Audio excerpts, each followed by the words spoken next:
In Genesis chapter 22, verse 14, we find these words, "And Abraham called the name of that place, the Lord will see, so that it is said until this day, in the mount of the Lord it will be seen." What's interesting is we're standing right now, today, in that place, and the place is called Mount Moriah, which means it will be seen, or God will see. And this is the place, of course, where you find in Scripture, in this particular chapter, the record of Abraham bringing Isaac, his son, here at the directive of the Lord. The Lord was testing him. He was showing him what it was that he wanted to see when he brought him to this place. And it took a journey of 3 days, and then they took two lads with them, two youth, with Isaac, and then the two of them, the fathers and Isaac, left them and went by themselves and traveled to this place, to this mountain. And it was here that the wood was brought, the flint was brought, but Isaac asked his father this question. He said in Genesis 22:8, asking about, "Father, here is the wood and here is the flint, but where is the sacrifice? Where is the lamb?" And Abraham answered him, "Son, God will see the lamb for himself." What's interesting is in that previous verse, it says that this mountain was called by Abraham, "It will be seen." And the question is, what was supposed to be seen? And that's what we're going to discover today in this teaching, is what was to be seen on this mountain by Abraham. It was obviously, from that verse in chapter 22, verse 8, a lamb was to be seen. And not just the lamb for the sacrifice of the burnt offering. Remember, God was testing Abraham to sacrifice his own son.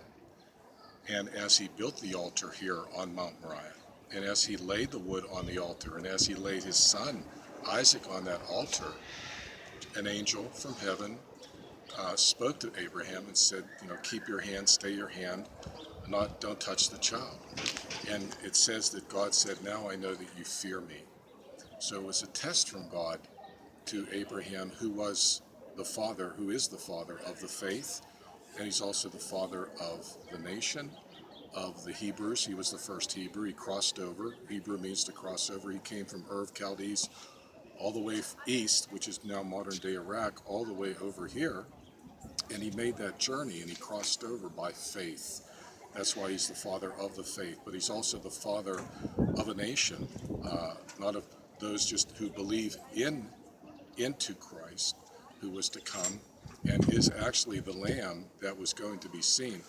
You fast forward 1,600 years later, after Abraham and Isaac were on this mountain, and now you find Jesus here.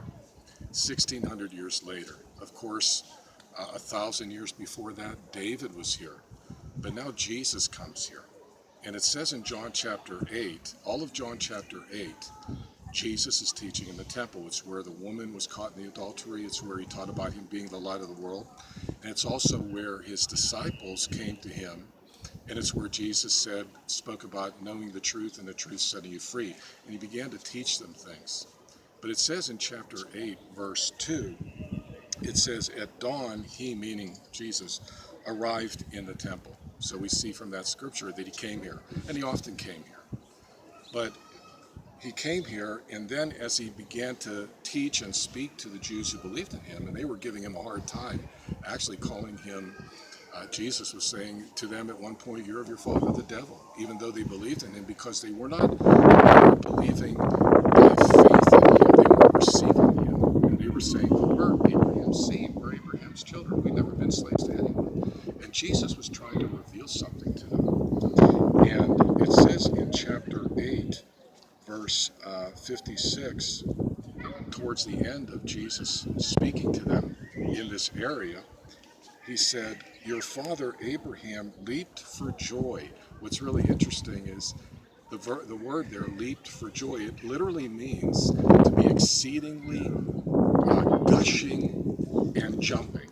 Now try to picture that. Jesus said those words. He said, "Your father Abraham actually jumped for joy 1,600 years before that when he brought his son here, because he saw something. He saw something 1,600 years in the future. That's why he named this mountain Mount Moriah. It will be seen. It's where it will be seen. And he saw the day of the Lord. He saw the Lamb that was going to be slain. He saw, as a father, the Father was showing him and revealing to him the future. And he showed him the purpose for him journeying here. You know, it's interesting that when Abraham was on the earth, he didn't have the Word. We have the Word today. You know, the Lord can teach us through His Word. He teaches us by His Spirit. But how was God teaching Abraham? He was teaching him by speaking to him. He was speaking to him, and Abraham was following what it is that God was saying to him, which was a word from God. And he just started following that word. And Abraham learned a valuable thing that day from God. God taught him through a test. And see, God often teaches us through tests. We don't like tests. We don't like trials. But that's where we can learn things. We learn things in tests and we learn things in trials. And Abraham learned that God had something in mind. A lamb for his nation, a lamb for his people, and not just for the people of Israel, but for all nations. God was going to bring a sacrificial lamb. That's why he named it, It Will Be Seen. So we find in John chapter 8, verse 59, 56, it says, your father Abraham that he should see my day, and he saw and rejoiced. So we see there, he saw. Remember in Genesis chapter 22, verse 14, he called that place, so that it is said until this day, in the mountain of the Lord, it will be seen. So he saw what God the Father had in mind. He saw the future that God had in mind for his people. Remember, Abraham's a father. He's called out. He's walking by faith. And he journeys and he comes to this place. And it's here. It's here on this mountain. This is a mountain that God chose to reveal his plan, not just for Abraham and his seed, but for all of humanity.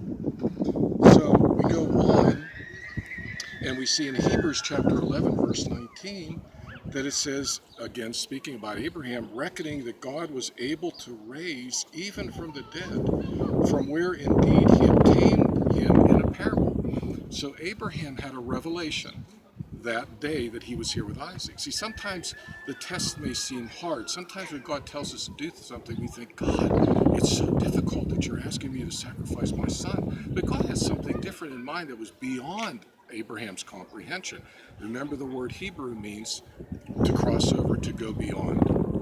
To go beyond. God was taking Abraham beyond himself. God is a revealer of secrets. God knows all things, and he was revealing to Abraham a massive secret, that he had a lamb, that he had a son, and that as he was requiring Abraham to sacrifice his son, the Father was going to sacrifice his son. And Abraham saw that. He knew that. And he leaped for joy in this place.